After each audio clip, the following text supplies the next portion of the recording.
Buenas tardes, soy Juan Cerezo, editor de Tusquets, y quiero agradecerles su presencia en primer lugar, porque la verdad es que es maravilloso encontrar un aforo tan grande como este, completamente repleto. Quiero agradecer también a Fundación Telefónica que nos haya ofrecido el sitio y que haya colaborado en la promoción del acto de una manera también envidiable. Y quiero agradecer a Iñaki Gabilondo, que desde que espontáneamente le enviamos el libro en verano, enseguida agradeció el envío, enseguida nos dijo que el tema y el libro le interesaba muchísimo y en cuanto pudo tener un hueco en la agenda nos confirmó que sí, que le apetecía venir a hablar y a entrevistar a Fernando Aramburu. Y la verdad es que es algo que le queremos agradecer porque no es frecuente.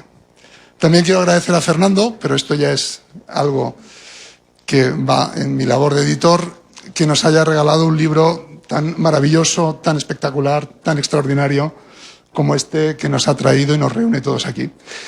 Bien, seguramente ya les habrá llegado el rum rum, les habrá llegado los comentarios. Bueno, pues por una vez, la verdad es que son ciertos esos comentarios, o como me ha dicho algún lector ya, no hay que creérselos del todo los comentarios que llegan, porque la novela es mucho más. La novela tiene mucho más de lo que dicen, porque la experiencia de cada lector encuentra reflejos, historias, emociones que la hace única y que su lectura, digamos, es la mejor manera de entenderla y de comprenderla. Sin nada más, les dejo con ellos, con Iñaki Gabilondo y con Fernando Aramburu. Y sí que les recuerdo que el autor está luego un rato más dispuesto a firmar los ejemplares que les apetezca. Muchas gracias.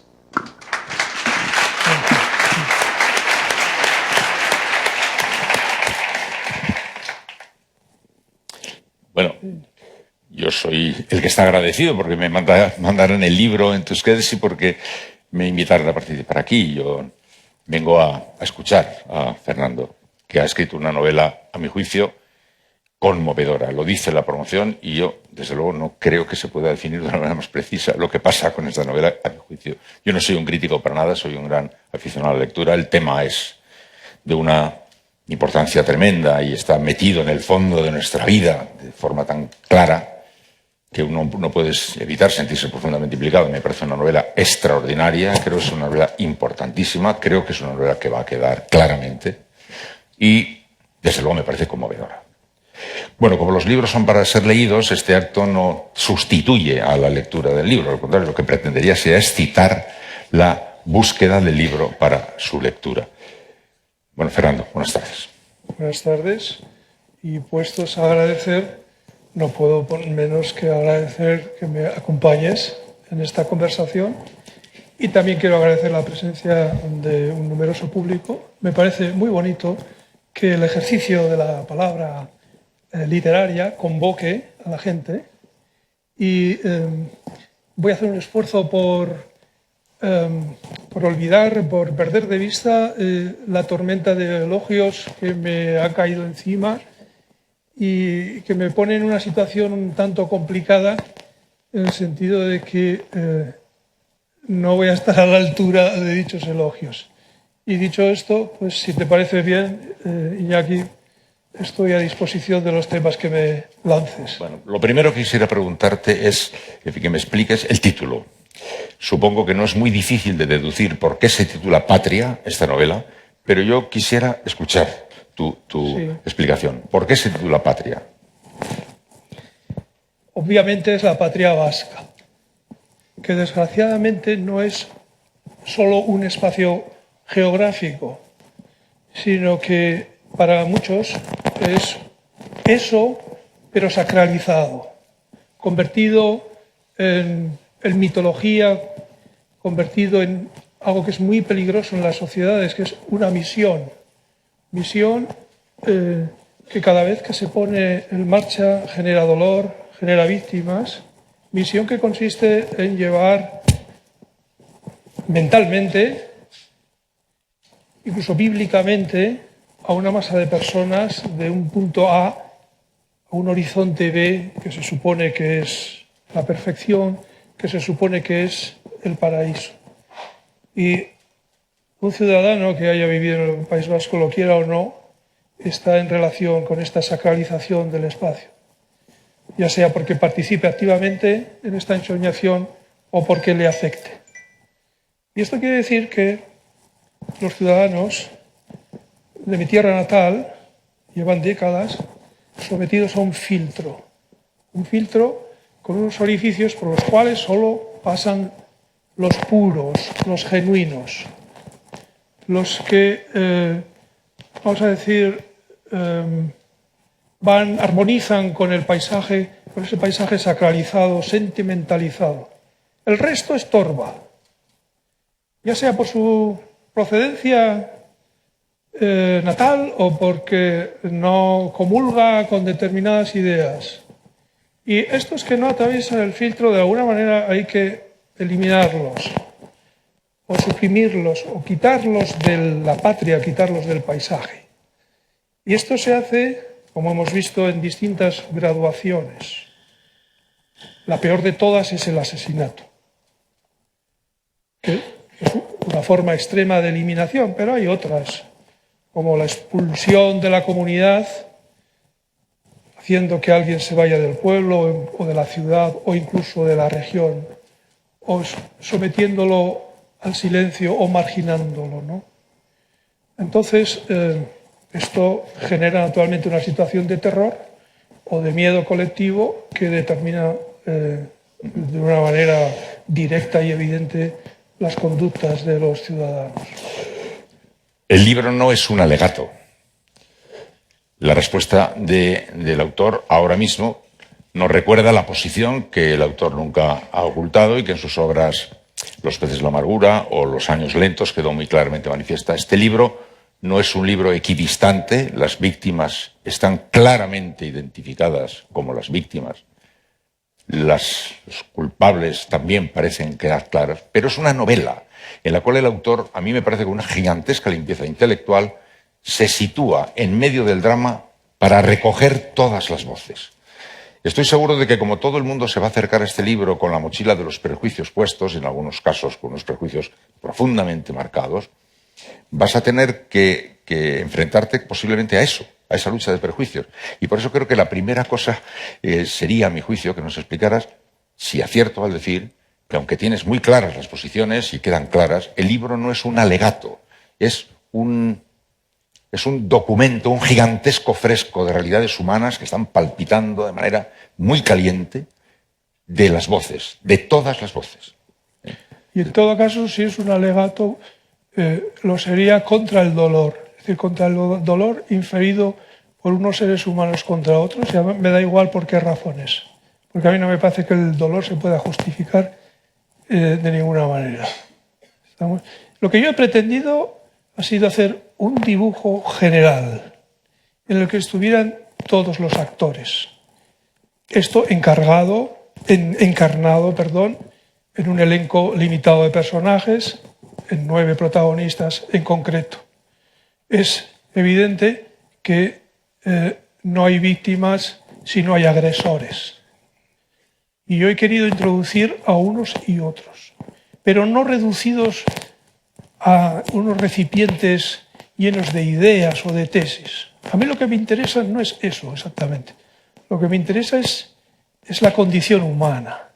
Es mostrar por medio de episodios cómo se vive todo esto. Esto supone la creación de trasuntos humanos mediante la palabra, que es lo único que yo tengo en las manos. Me dan igual los prejuicios de nadie, aparte de que yo no voy por las casas preguntando a los lectores cuáles son sus prejuicios. Tampoco creo que haya personas sin prejuicios. Todos tenemos un juicio previo.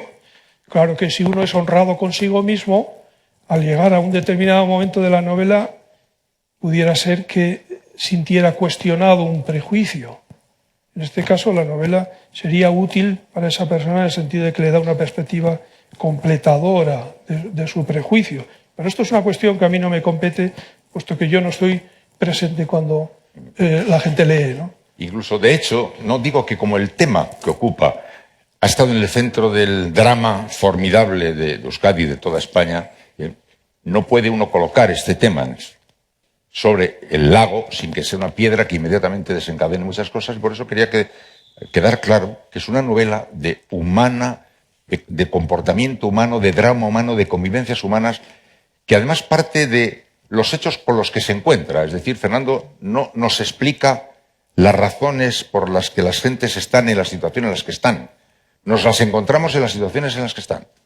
Y eso creo que es un paso, vamos, me parece muy importante para abordar el libro, ¿no?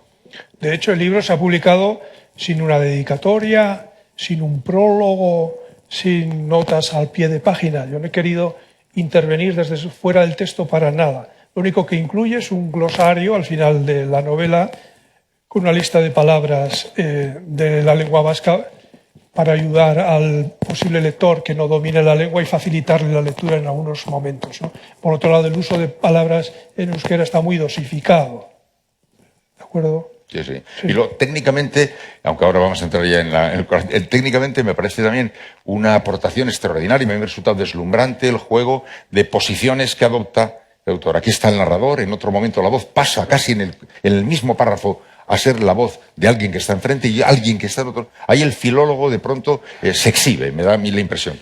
Creo que al tiempo que te permite mostrar las voces, las distintas voces, que da unos ecos inesperados, una gran belleza, es un ejercicio brillantísimo, creo. Y pasas de pronto de un tiempo al otro en el mismo párrafo, que puede que alguien le pegue una sacudida, me parece brillantísimo. Pero yo disfruto hablando de técnica literaria. Pero es evidente que has jugado a eso. Eso es lo mío. En todo lo demás me veo adoptando el papel de opinante, que quizás sea, no, quizá no, es con toda certeza mi parte más frágil. Es cierto, yo espero, confío, deseo sobre todo que mi novela funcione como artefacto literario, es decir, como arte de la palabra. Dicho esto de una manera un poco rimbombante, pero es así. Esto, claro, esto es una masa de narración muy grande, esto había que ordenarlo, naturalmente.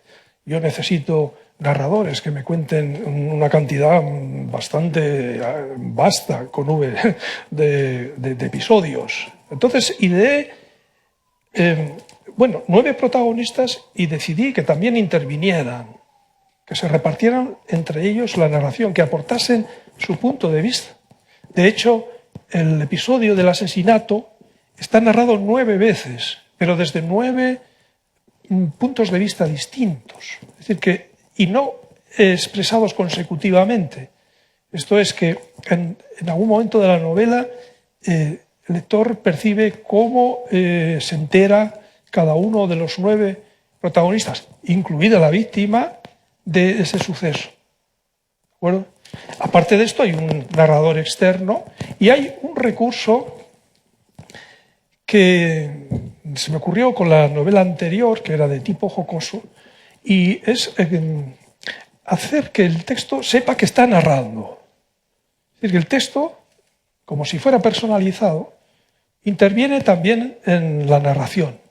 ¿Cómo? Pues pidiendo cuentas a los otros narradores, protestando si no son precisos, exigiéndoles algún detalle más. Incluso interviene el texto con una pregunta sucinta al final de la novela. Es decir, pide una información que no se le había dado en el último párrafo y el narrador externo se la da. Y con eso se despide la novela.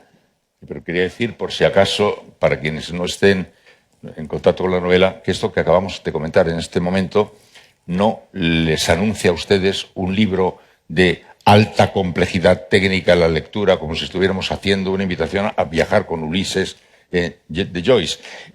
El relato y el drama está viviéndose con una intensidad tal que todas estas cosas que estamos comentando son elementos de la técnica al servicio de la historia, que es la siguiente.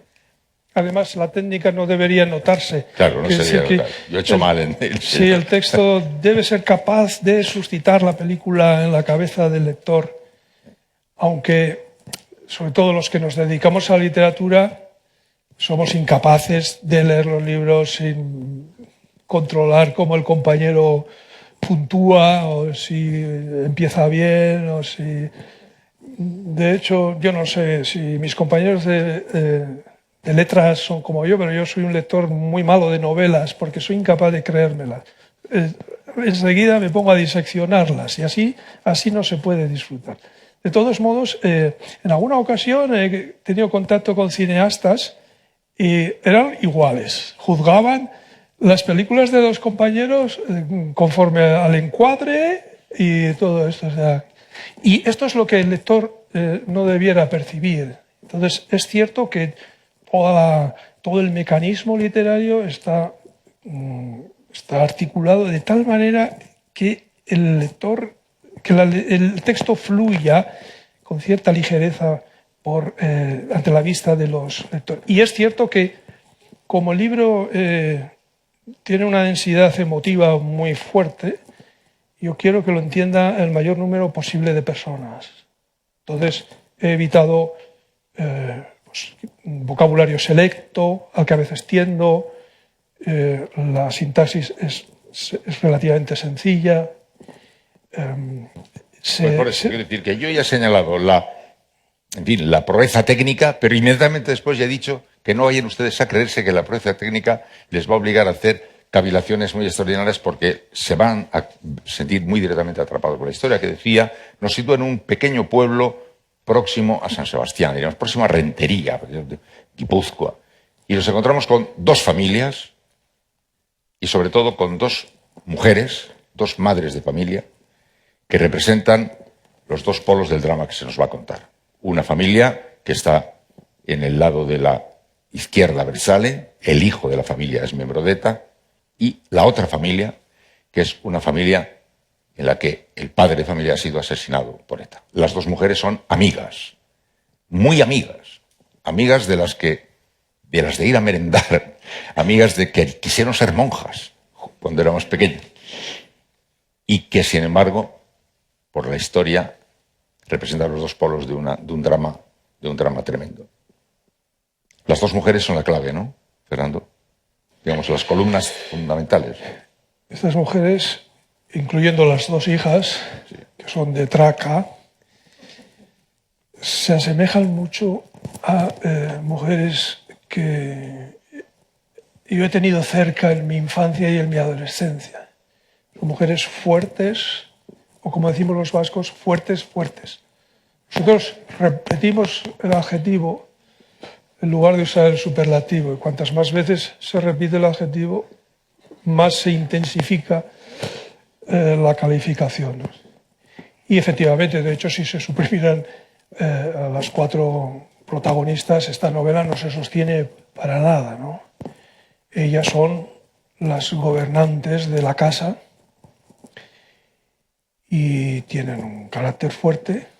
En ellas repercute la historia atroz, sangrienta que hemos tenido en la zona de una manera muy intensa. Son, como tantas mujeres que yo he conocido en mi tierra natal, son las que tienen en la familia la potestad de la palabra. Otro día, mientras hacíamos una filmación promocional en San Sebastián para la novela, me ocurrió una anécdota que es muy significativa. Pues íbamos por la calle y le dije al cámara si me permitía entrar en una mercería para hacer un encargo que me había hecho mi mujer, y es que si no lo hacía ya no iba a tener tiempo. Entonces, bien, no hubo problema, llovía, entre paréntesis, vaya a donde vaya siempre llueve. ¿Se han dado ustedes cuenta de que también ha llovido aquí? Tienes que venir más a menudo, ¿eh? Tenemos un problema grande. Sí, he dicho que me podría alquilar como regador de zonas secas con solo apostarme en el centro del campo. Bien, entonces entre la mercería y el cámara desde fuera estuvo filmando porque le parecía algo típico. Además era una mercería en San Sebastián de unos 60 años, una de esas tiendas con suelo de madera que todavía quedan, ¿no? Y dentro de la tienda el dueño y la dueña empezaron a cuchichear, como decimos nosotros allí, y ahí había algo raro, y hay un cámara, alguien está invadiendo el espacio íntimo, y entonces acordaron salir a hablar con el cámara. ¿Y quién salió? Pues salió la mujer, evidentemente, porque el hombre, con todas las excepciones naturalmente que se puedan alegar, el hombre, el varón vasco con el que yo estoy muy familiarizado, con mi padre y tantos como él, tienen una torpeza instintiva para la verbalización de sentimientos. De hecho, a veces se dice que son violentos porque no pueden desfogarse verbalmente o mandan a la mujer. Este tipo de comportamientos está muy presente en mi novela. Es decir, que antes de la novela hay una experiencia previa al mí. Yo pasé toda mi infancia en San Sebastián, mi adolescencia y una gran parte de la juventud. Entonces conozco la fauna humana local bastante, no tengo grandes dificultades para remediar sus errores lingüísticos, etc., ¿no? Y cuando pongo a conversar varones, disfruto, ¿no? Porque es que son retazos de conversación. ¿No? ¡Qué bien! ¿No? Lo sabría en vez de hubiera. Y entonces hay como unos espacios de silencio que son significativos. O sea, se puede estar en silencio diciéndose cosas sin decírselas. Miren y Vittori son las dos mujeres. Los maridos, el chato, que es el que resulta asesinado, y el otro, Hoshin, que es un hombre que se parece mucho al que acabas ahora mismo tú de marcar. Es un hombre que se escapa, en cierto sentido. Se esconde en una especie de pequeña huerta que tiene al lado del río. No quiere ver, no sabe. Le notamos en un momento dado lo que siente, no le gusta nada lo que está pasando, pero no sabe hacer otra cosa más que esconderse en su pequeño rincón, ¿no? En cierto sentido viene a ser una pequeña metáfora de lo que sí cabe denunciar, esa especie de silencio colosal que atraviesa toda la obra de arriba abajo, ¿verdad? Hay un silencio que degrada, un silencio que miserabiliza un poco todo, ¿no? Y este hombre yo creo que representa muy bien ese silencio, me parece. Bueno, creo que se nota que yo he llegado a hacer literatura, o a incorporar nuestra lamentable historia colectiva a la literatura, porque a mí me quema todo esto. Y ya me quemaba de joven. A mí nunca me ha parecido posible que se pueda mejorar la vida de los ciudadanos matando, por ejemplo. A mí no me parece que pueda haber justificación para esto de ningún tipo.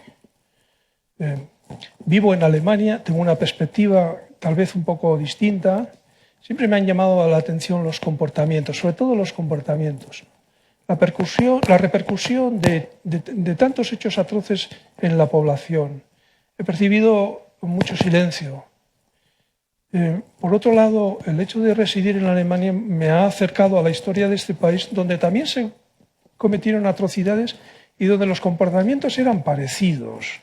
Particularmente cuando terminó la Segunda Guerra Mundial, hubo como un pacto tácito de silencio, que quizá tenga una base natural. Es decir, la gente no quería saber nada ya de destrucción, de muerte, sino quería rehacer su vida. Y de hecho, las siguientes generaciones les reprocharon que no crearon una memoria, que ahora ellos tenían que acudir a hemerotecas o a testimonios poco fiables, porque no les habían dejado documentos, testimonios que les permitieran entender. Y esto también pasa en el País Vasco, naturalmente, ¿no?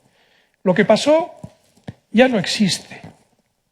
Ese presente en el que ocurrió un atentado no existe. Es decir, lo que pasó ahora es un relato, es decir, es imágenes, tal vez películas o textos. Y es por ahí por donde yo quisiera contribuir, mediante la ficción literaria, que me parece que es un complemento muy valioso contra lo que alguno piensa. He oído alguna vez decir que algo es literatura, como diciendo que es algo menor. Y creo que es un error muy grande, puesto que nosotros, mediante las narraciones, somos capaces de llegar a donde no llega ni la historia ni el periodismo, que es a la alcoba, a la cocina, al espacio íntimo, a las relaciones amorosas, a los momentos de las pesadillas. Hasta ahí no podemos nosotros llegar y dejar un documento humano que puede permitir saber cómo se vivió aquello. También, por supuesto, qué pasó. Nosotros podemos aprovechar datos como los aprovecha la historia. Lo que pasa es que la historia no tiene más remedio que basarse en datos verificables. Pero nosotros estamos llamados a dejar un documento humano. Y de hecho, por eso mismo somos responsables, los escritores de ficción, de las palabras duraderas. Es decir, aquellas que seguirán generando interpretaciones si las obras están bien hechas, naturalmente, cuando no estemos. Yo recuerdo una ilustración de mi libro de historia en el colegio, cuando yo tenía 9, 10 años, del Guernica de Picasso. Sin necesidad de leer textos históricos, yo ya sabía quiénes eran los malos. Los malos son los que tiran bombas ahí a la gente que está abajo.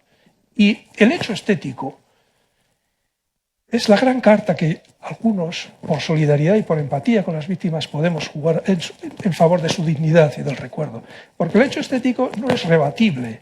Una gran obra literaria, yo lo intento, si no lo consigo, pues lo siento mucho, pero una gran obra musical, pictórica, literaria, es irrebatible y además es universal, interesa, siempre es expansiva. Los grandes libros clásicos los leemos, aunque sea traducidos.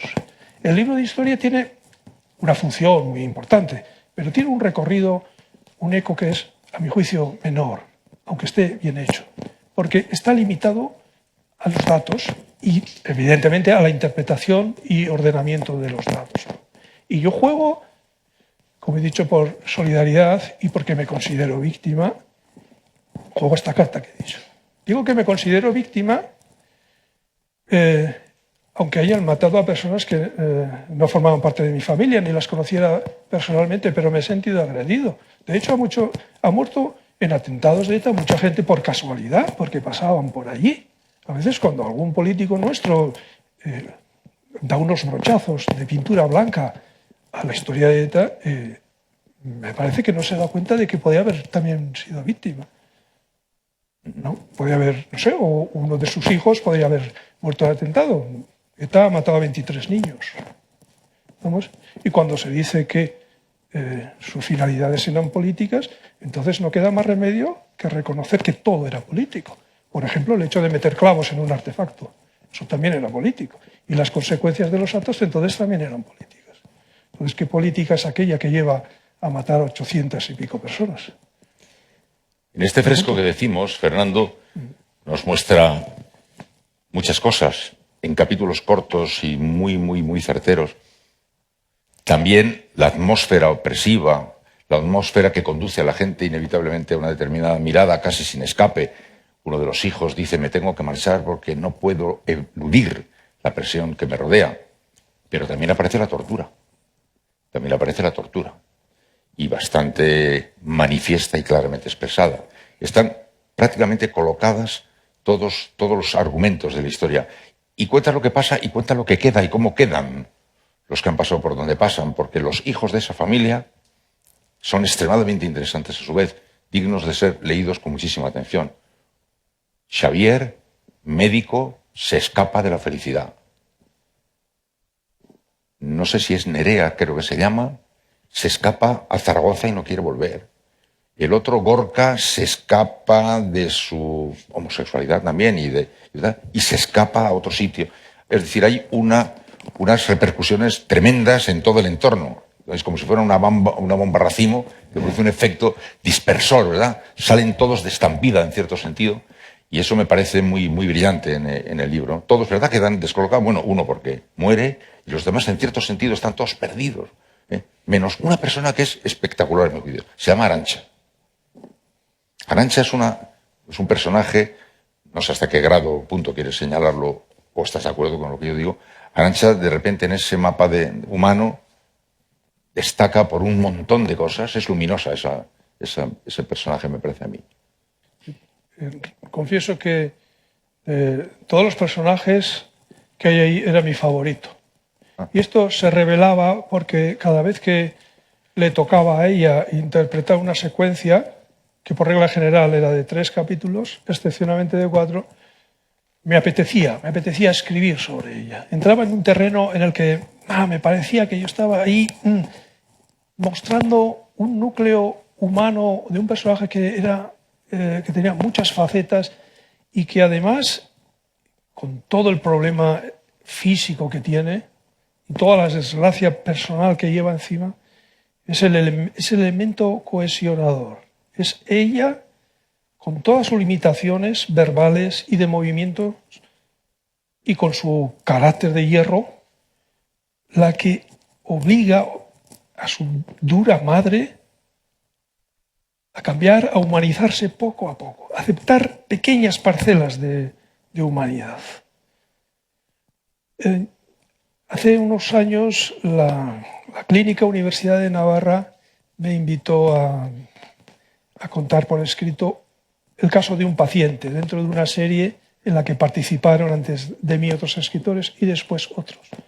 Y de los 4 casos que me ofrecieron, elegí uno en el que al paciente le había ocurrido un ictus muy grave, se le había cerrado la arteria basilar, se llamaba, y tuvo lo que se llama un síndrome de cautiverio, de modo que solamente podía mover los párpados al principio, pero era plenamente consciente.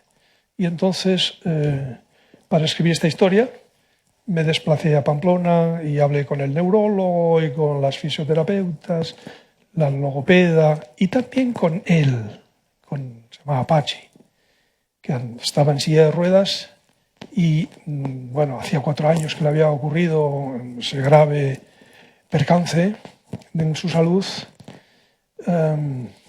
Y entonces ya era capaz de ponerse de pie con ayuda y empezaba a fonar, es decir, a pronunciar sonidos más o menos reconocibles. Yo sabía que sacaría provecho literario de esta persona. Y de hecho es lo que hago siempre. Voy como una esponja por la vida, por las calles, callado, con mi cuaderno de apuntes, y me voy empapando de gestos, de giros, de palabras, de historias. Y antes de venir aquí dijiste algo que es cierto y que me desnuda como autor. Y es que este libro es fruto de haber levantado una esclusa y haber soltado una enorme cantidad de experiencia personal, de experiencia dolorosa. Quisiera decir algo también sobre los episodios en los que narro los interrogatorios a que es sometido José Mari, militante de ETA, que ha asesinado a otras personas, y también se cuenta, ¿no? Ya dije antes que no es posible que haya víctimas si no hay agresores. O viceversa, no hay agresores si no hay víctimas. Y yo creo que unos y otros forman parte del dibujo general, que todos llevan su novela encima y que todos merecen, desde el punto de vista de la literatura, el mismo tratamiento, que consiste en llenarlos de volumen humano. Entonces yo no quiero sacar en mi novela una etarra que solo es etarra. Quiero que también juegue a balonmano, sea un muchacho con pocas luces, un muchacho virgen, algo que se revela en un momento de la novela y que a mí me parece un momento francamente duro. Es decir, que el lector tiene la posibilidad de ver a este muchacho desde otros flancos, que no son los que normalmente difunden o promueven sus adeptos. Hay más que ver las fotos de los terroristas, como digo yo, los gudaris, como dicen ellos, son normalmente fotos favorecedoras. Se les ven jóvenes, sonrientes, con pelo. La realidad suele ser distinta. No se les muestra públicamente. Estuve recientemente en Hernani y vi ahí una fila de 20 y tantas fotos, lo que me dio a entender que cuando se habla de olvido, de la necesidad del olvido, es el olvido de lo que les pasó a las víctimas, porque ellos siguen haciendo homenajes y difundiendo fotografías, ¿no? No se ponen las fotos actuales de esos presos vascos que dicen, con sus calvicies y sus gorduras ya de cuarentones o cincuentones. Y yo sí quería sacar la verdad personal también de este muchacho. Y por otro lado, la narración abarca 3 décadas, es decir, que es un recorrido suficiente para mostrar la evolución de cada uno de los personajes. El etarra, antes de serlo, fue niño y jugaba en el campo y cazaba pájaros. Y después se integra en una cuadrilla y recibe, como los otros, la presión grupal y participa en la Kale Borroka, en la lucha callejera, y se entrena para actividades posteriores pegando fuego a autobuses, incluso con el conductor dentro. Es decir, que el lector tendrá la oportunidad de ver un personaje también en su intimidad dentro de la celda, cuando empieza a descubrir sus contradicciones, cuando se siente manipulado, cuando se da cuenta de que quizá me he equivocado. Hay un momento en el que él ve en el televisor un partido de la Real Sociedad contra el Athletic. ¿Y qué ve? No ve solamente los jugadores, ve las gradas repletas de vascos felices que cantan y que se lo pasan bien, y él está allí en su celda en Puerto de Santa María, ¿no? Y de hecho sabemos que muchos de ellos, cuando han estado solos, cuando han tenido tiempo y sosiego para pensar en lo que hicieron, han cambiado. No sabemos hasta qué punto, porque ese es un mundo oscuro. Y Vittori tiene, y esa es la columna vertebral de toda la novela, tiene una necesidad imperiosa de que este muchacho le pida perdón. Y ahí es donde Arantxa cumple una función muy importante. Pero no voy a desvelar la novela, aunque ya prácticamente hemos contado entre los dos el 70%. Yo puedo asegurarles que no hemos contado el 70%, y aunque contáramos el 100% no habríamos contado nada, porque yo creo que el relato empieza en el interior de uno mismo a respirar y a temblar y a crecer a una enorme velocidad, solo con la música y las palabras, aunque supiéramos exactamente qué va a ocurrir.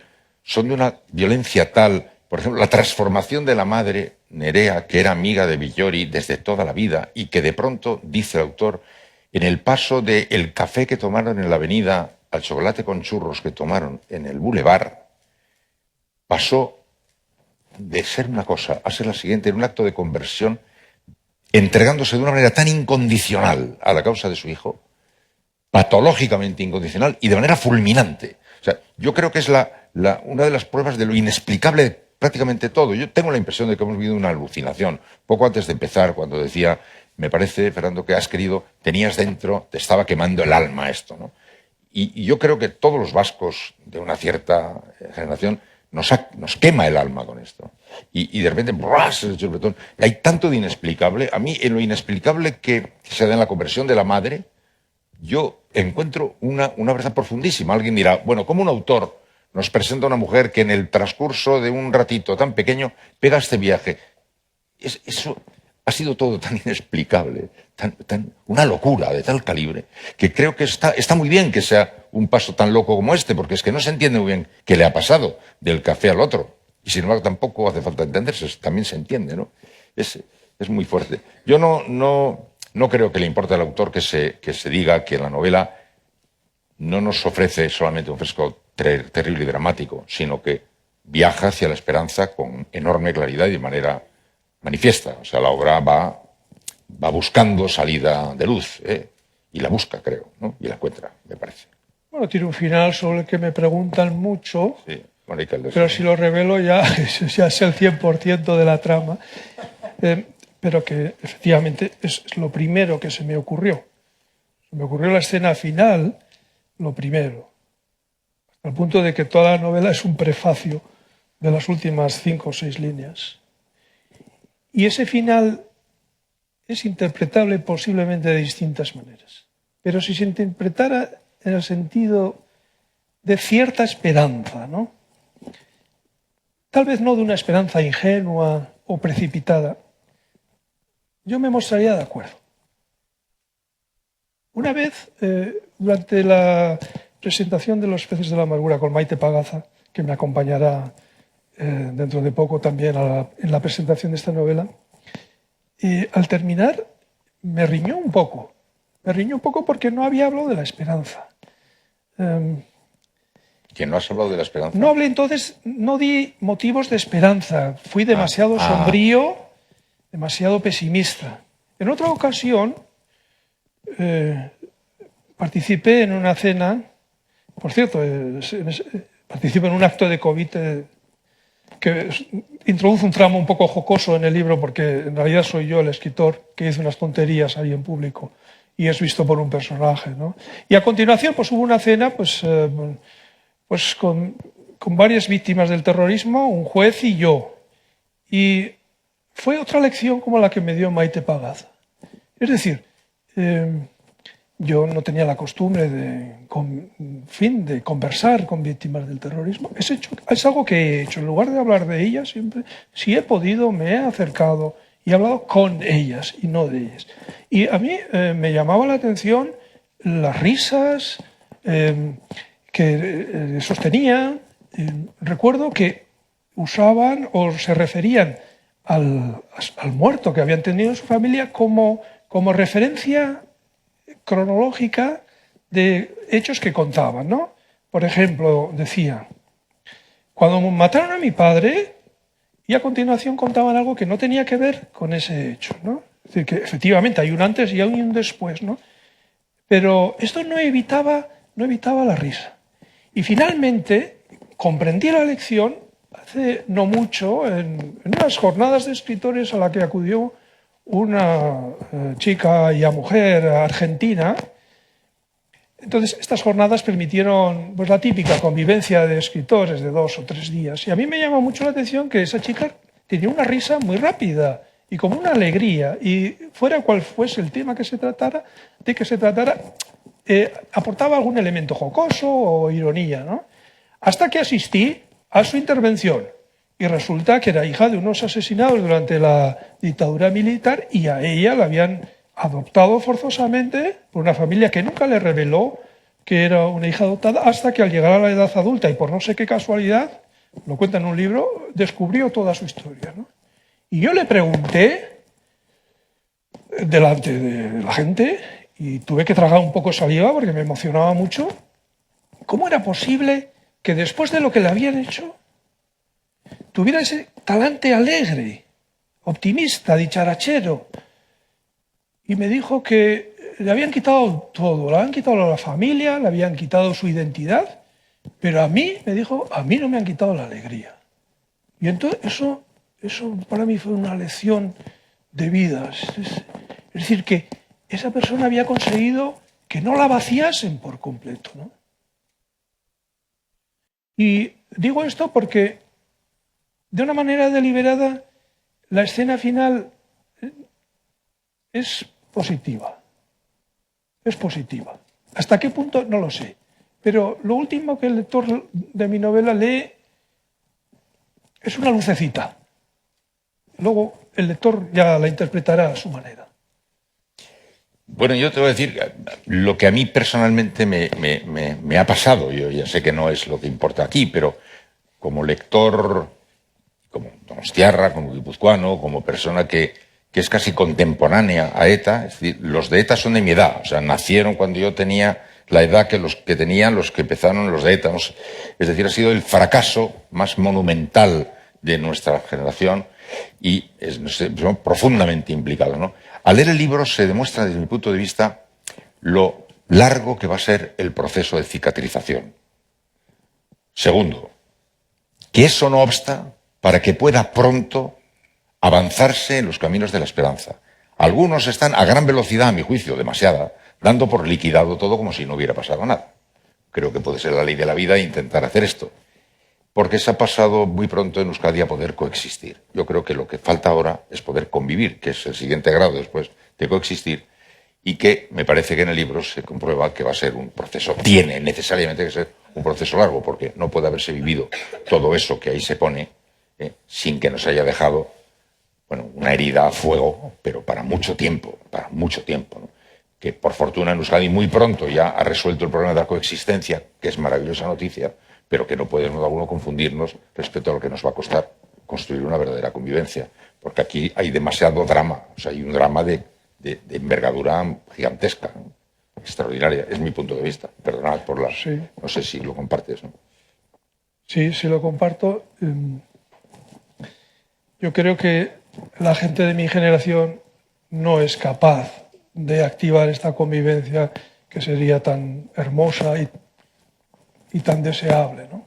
De hecho, todavía hay algún político que intenta, no sé, presentar una nueva cara, aunque está completamente implicado en toda esta historia. Yo no juzgaría a la gente porque a veces uno se lleva sorpresas. La gente, el ciudadano común, ya tiene suficiente con ir a trabajar y mantener a los hijos. pero no es verdad que no tenga su sensibilidad. Quizá no tiene los cauces para expresarse y por eso agradece que haya, no sé, intelectuales, escritores, periodistas que encarnen un poco el discurso, pues en este caso, si se quiere, reconciliador. Yo no estoy de acuerdo con unas palabras que oí el otro día al presidente de Colombia, pues que también han tenido una historia terrible y cuantitativamente todavía peor, ¿no? Según la cual, o sea, según esta afirmación, no se debe, no se puede parar el tiempo, decía. Es decir, no podemos negar la historia y dedicarnos desde la mañana hasta la noche a pensar en lo que pasó. Yo creo que eso nadie lo pretende. Yo creo que la idea es otra. La idea es crear un espacio de la memoria, un espacio poblado de textos históricos, de películas, de fotografías, de periódicos, al cual pueda acudir el ciudadano actual o el ciudadano venidero si siente curiosidad, si siente necesidad de saber, de entender, para encontrar respuestas a las posibles preguntas que se haga. Y desde luego que se harán preguntas. O sea, que aunque no, pues el terrorismo de ETA no ocupe actualmente las primeras planas de los periódicos, esto no se puede barrer debajo de la alfombra como si fuera un polvo ligero. Creo que es muy importante para todos y también para la sociedad actual y la venidera que se cree ese espacio. Yo creo que esa es la idea positiva y es lo que nosotros podríamos aportar, particularmente los que hemos sido contemporáneos del terrorismo y hemos tenido una vivencia directa con él. Porque si no, la tarea quedará para las futuras generaciones que deberán informarse, acudir a mediadores y acudir a las hemerotecas o preguntar al abuelo que ya con su edad pues quizá ya tenga olvidada la historia. Y, por cierto, hablando del nacimiento de ETA, yo nací el mismo año, así que en mi aspecto físico se puede ver lo que ha durado este desagradable y criminal asunto.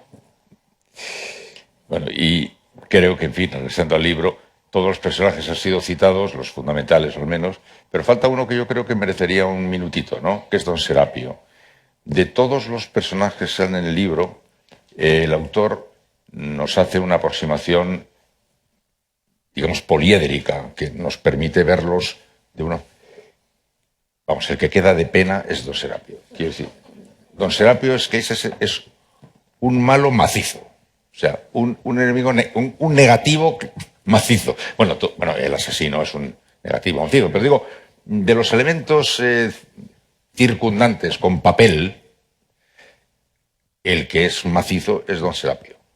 No es que se haga mucho, pero sé lo suficiente. Y sin embargo, yo no creo que Don Serapio sea una parodia. No. Hemos tenido estos curas. Hay un reportaje estremecedor de Antena 3 del año 2012, está disponible en Internet. Reúne este reportaje entrevistas a curas vascos con cámara oculta. Y lo que dicen algunos es estremecedor. Uno pensaría que estas personas han adoptado el sacerdocio pues para difundir la bondad, el amor al prójimo, en fin, la palabra de Jesucristo, y lo que dicen es horroroso. Ahora bien, lo que yo no puedo hacer es extrapolar y decir que la Iglesia vasca está a favor de los verdugos, porque entonces olvidaría que ha habido sacerdotes que tenían que ir con escolta o que han recibido directamente amenazas de ETA. Hay algunos episodios en este reportaje de Antena 3 que acabo de mencionar. Hay un jesuita al que le mandaron una caja con una calavera, una auténtica calavera humana, y una carta en la que lo amenazaban directamente, convirtiéndolo en objetivo militar. Entonces hay que distinguir, ¿de acuerdo?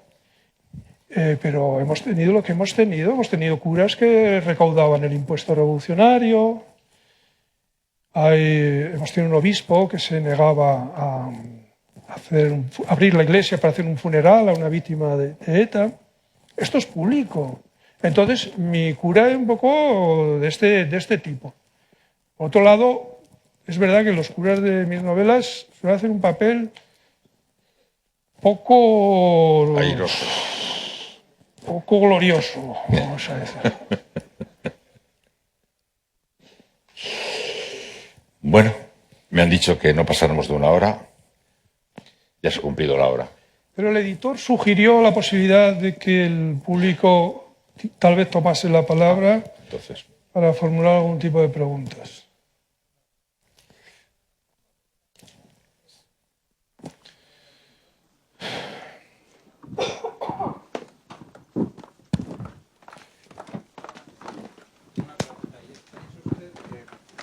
Hay micrófono, me parece.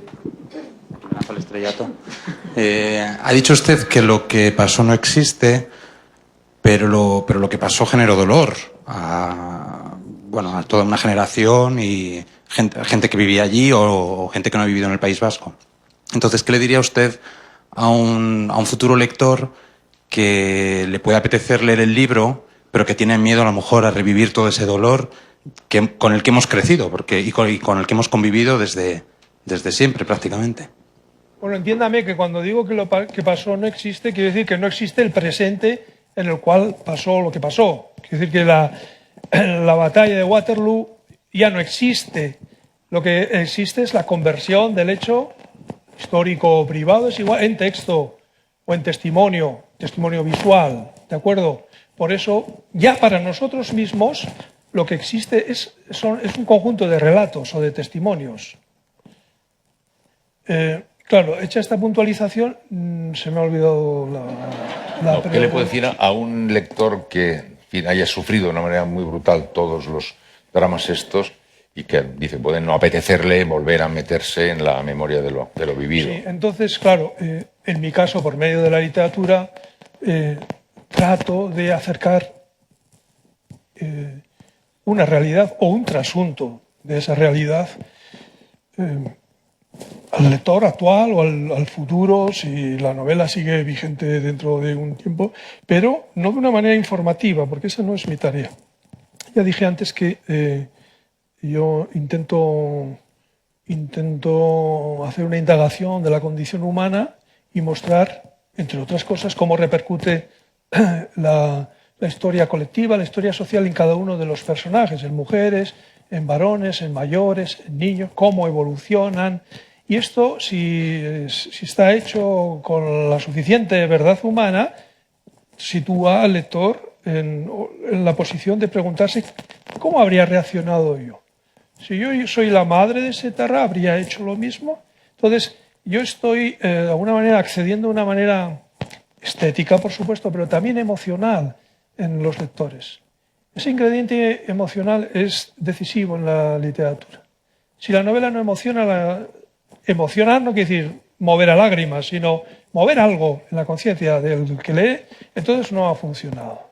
Entonces ha fracasado como representación de una realidad humana. ¿Crees, Fernando, que sabes que algunos están considerando esta novela como, vamos, en la línea del Verdes Praderas, Rojas Colinas de Pinilla, que es una especie de obra canónica que ha quedado ahí de la historia de nuestro pueblo, que creen que Patria está para situarse en ese estante, ¿no?, de la historia de... Bueno, si Ramiro Pinilla estaría aquí, yo creo que en esos momentos no habría podido aguantar las lágrimas. Él me dijo una vez, Fernando, tú tienes que continuar la historia de nuestro país o de nuestra tierra donde yo la dejé.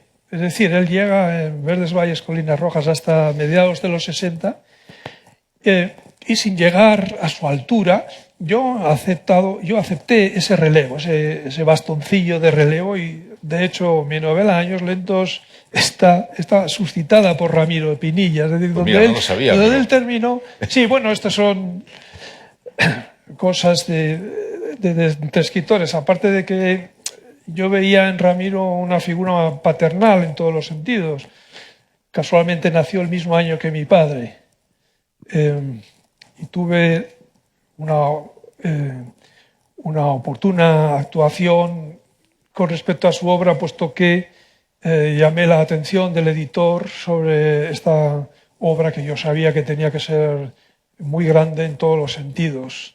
Entonces, claro, me has tocado el corazoncito. Pues es que Pues de verdad que no tenía ni idea, pero me da la impresión sí. de que podría estar en la línea de constituir un siguiente eslabón en la historia, en la cadena esa, ¿no? De ese relato. Y los dos estábamos de acuerdo en que escribíamos de una época de la cual habíamos sido contemporáneos y hasta cierto punto testigos. Sí. Bueno, pues mira. Pues nada, celebro haber... Pues nada más, muchísimas gracias. Corran la voz, es una novela extraordinaria, sinceramente. Bueno.